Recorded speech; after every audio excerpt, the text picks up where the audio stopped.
Hindi lang seguridad ang hatid ng Philippine National Police, kundi malasakit at pagmamahal matapos ang isinagawang outreach program dito sa Marikina City. Aabot sa 20 Courageous Kid Warriors sa Marikina City ang natulungan ng naturang aktibidad. Ito ang mga batang may malubhang karamdaman.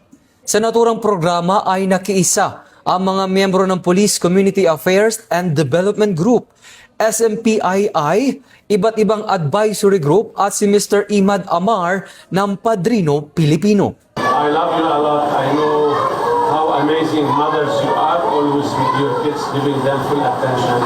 And as I always say, we learn from you a lot. Even small things makes you happy. I hope we can be like you. You're really great. I enjoy and I'll not say anything more. God bless you all. I'm very, very happy. And I'll always be with you, next to you, whenever there'll be any. God bless you all. Tampok sa aktibidad ang pamimigay ng food packs, bigas, diapers, hygiene kits sa kanilang pang-araw-araw na gamit.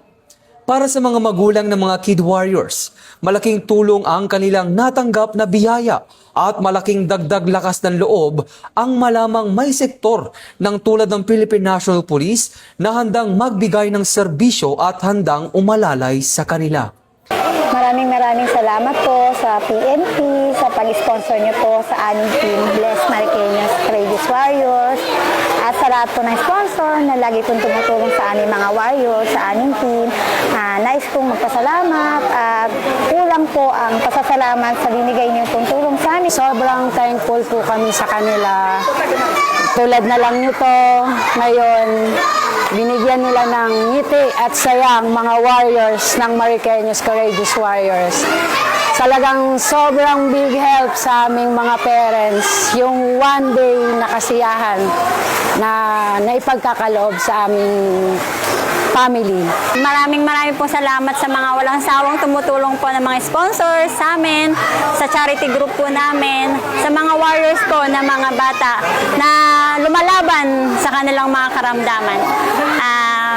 Maraming po salamat sa lahat po ng mga sponsors na nagbibigay tulong at saya para sa aming mga warriors. God bless po. Thank you. Ipinakita ng kapulisan na ang tunay na serbisyo ay walang pinipiling oras o sitwasyon. Mula sa pagbabantay sa kalsada, ngayon ay katuwang sila sa pag-alalay sa mga batang nakikipaglaban para sa kanilang buhay. Ito ang bagong PNP para sa bagong Pilipinas. Serbisyong mabilis, tapat at nararamdaman. Mula dito sa Marikina City, ako si Patrolman Edwin Baris nagbabalita para sa Police News Network. Alagad ang batas, tagataguyod ng Balitang Pulis.